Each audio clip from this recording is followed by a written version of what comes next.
when people ask me, like, what are Israelis like? I said, it's the most profound difference in one person you'll ever meet. You'll see the person with the most pride and chutzpah, but the also there's like this inferiority complex all at the same time. Yes, indeed.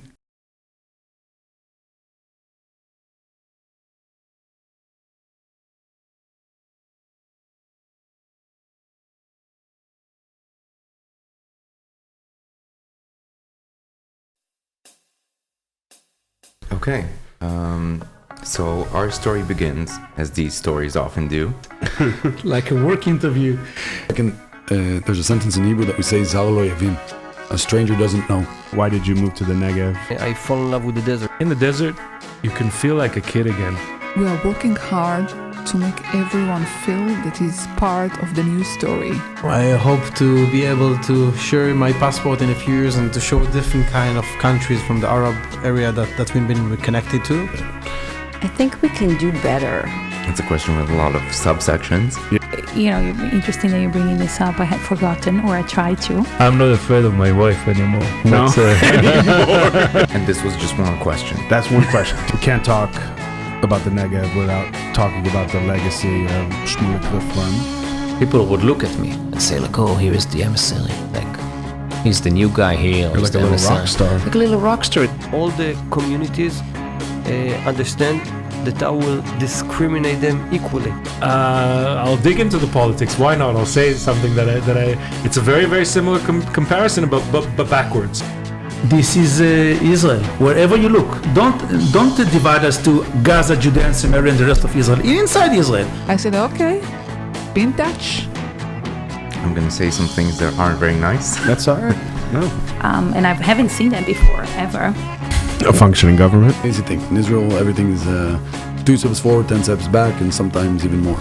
Yeah, the food is an important one. I think it's interesting. I'm much more proud of my Libyan side than my European side. And we're gonna burn down this planet until, Elon Musk says we're going to Mars. I've never looked at myself as a Zionist. Thing that he used to say that wherever you will pee, something will grow. I'm not a really historian. I'm not a politician. I cannot change what happened in the Middle East the past 50 years. That's a huge issue. It is. One of the first things that they say to us is, while we're getting to know them, is whatever you don't do here is not going to exist here. So I've been back and forth on that one. I think we need to separate like the Jewish, at this point, from the Jewish narrative from the Israeli narrative. But I'm not in politics. Yeah. What we do is business. Were you there when Trump actually got elected? Oh, yeah. Yeah. This kind of crisis usually comes with kids. An essay that someone wrote called Palestine and the Will to Theorize Decolonial Queering. Was that a sentence in English? Yes. The permit to come to Palestine.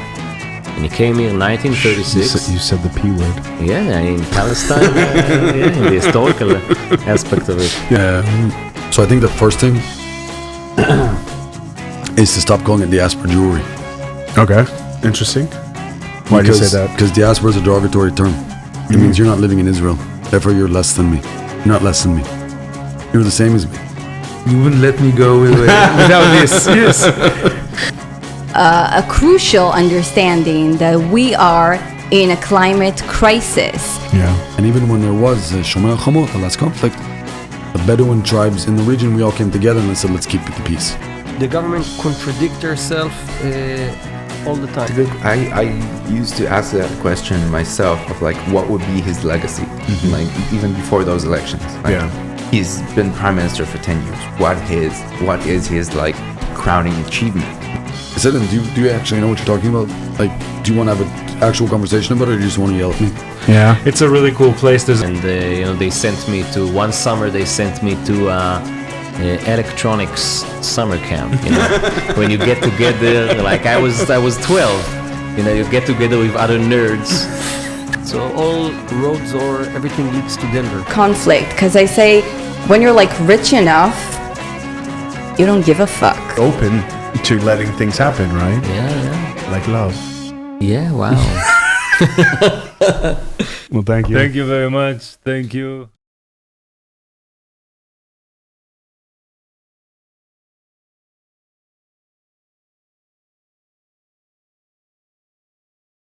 Listen, I think I have many children around the world in every port city I've been to. I'm sure I have a son or a daughter. I used to say it next to my grandma.